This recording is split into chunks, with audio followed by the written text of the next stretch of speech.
On standby to bring us updates on in terms of compliance so far. Good to have you join us at us. Mike, where are you exactly and what is happening so far? Your observations. All right, thank you, David. I am somewhere around Lagos-Ibadan Expressway. This is around the motorways, and this is a major junction, especially for those in the morning, on a regular morning, who are going to the island, or those who are going to Mowe, or going to Bega, or going to Ibadan. I'm here now. I've been standing here for the past more than 1 hour, looking at just monitoring how things are.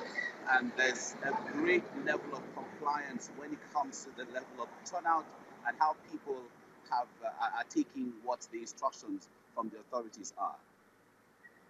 In terms of filling stations still open as at this time, because the DPR says we have enough stock and filling stations wouldn't be open, driving through that access.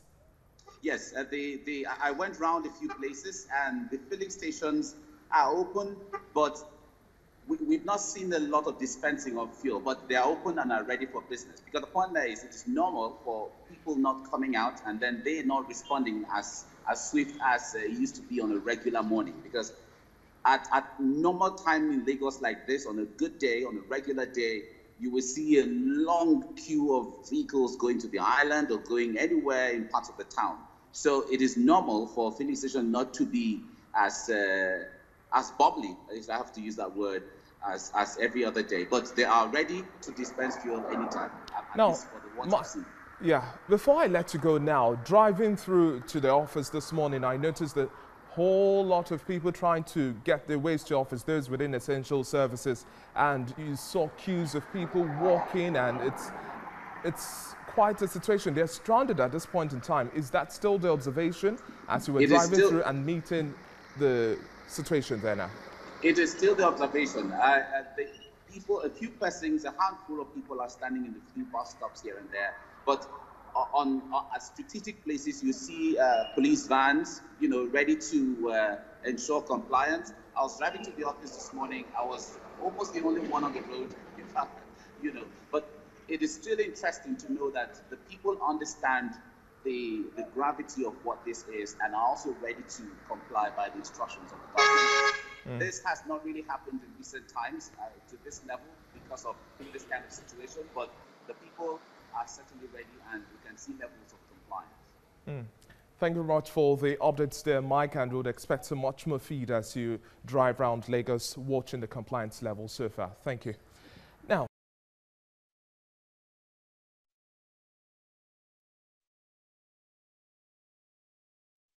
right now, we'll move over to my colleague Mike, who is at Ojota to monitor the level of compliance there. Mike, I still see a few cars moving around, a few persons. They must be on essential duty. Talk to us. What's happening where you are? Well, I have left Ojota. I'm right now at Maryland. All right. Maryland is a major junction connecting different places in Lagos. If you're going to Ikeja, you're going to the island. If you're going to Ojota, anywhere, Maryland is a major junction. I've been here. A lot of people, I've spoken to police officers and some soldiers who are here. If you can see right behind me, let me turn gently so you can see some of the officers here, mounting roadblocks and all of that. So there's a high level of compliance. But I had to stop someone. I had to stop someone who was driving. And I asked the question, who are you and where are you going? And he brought out an ID card and said he's a medical doctor and that he's going. I want to assume, because I certainly can't stop everyone, but I want to assume that most of the people who are around are either security agencies or they are medical doctors or they are people who fall under providing essential services as the president had directed. And that is what I generally see here. But there's a general level of compliance around here. If you can see right behind me, this is Maryland, the heart of Maryland. And it is this deserted at this time of the day. It tells you, it gives you a picture of what the whole issue is. I can see a filling station right behind you. I know that's a major spot in Maryland where filling stations are. Talk to us. Are they working? Are they there present at this point? Because I remember the president said that they can also have skeletal services. Exactly. Filling stations are open for services, and they are ready to dispense fuel to anyone who comes around, because the instruction by the president or from the president exempts them from staying at home or from closing, because they also provide essential services. So I spoke to one of them before I stood here, and they said they are ready to dispense fuel to anyone and at regular prices, that there's enough supply of fuel anywhere in the country. So there's no problem to that at all. All right, Mike, we'll definitely be waiting to get more updates with regards to the level of compliance as we move around Lagos. Thank you. Thank you. Well, Mike is already standing by live.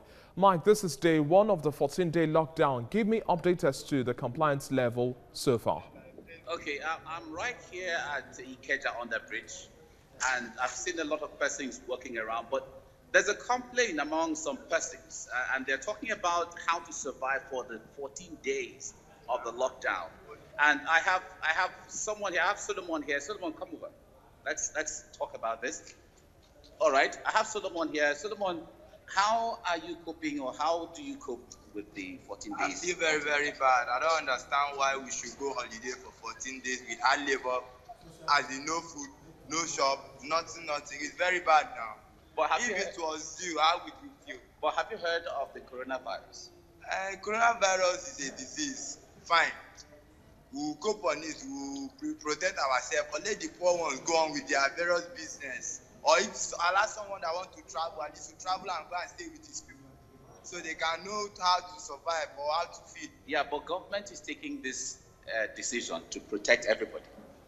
How will you know about the poor one down here now?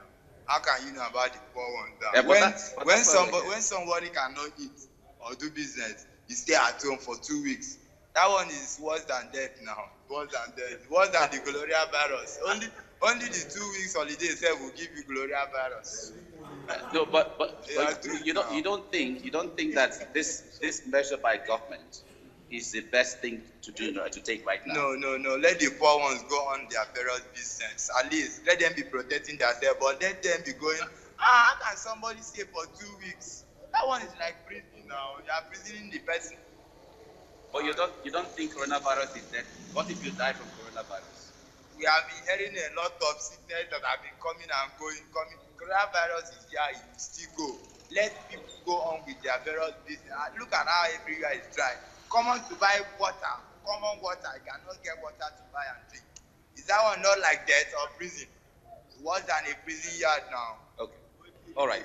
Well, this is the mind of Solomon, and he is speaking the mind of a lot of other persons I've spoken to here. I spoke to a woman earlier on who is selling bean cake very close by here, and she said she has to come out to try to get some things to feed her family.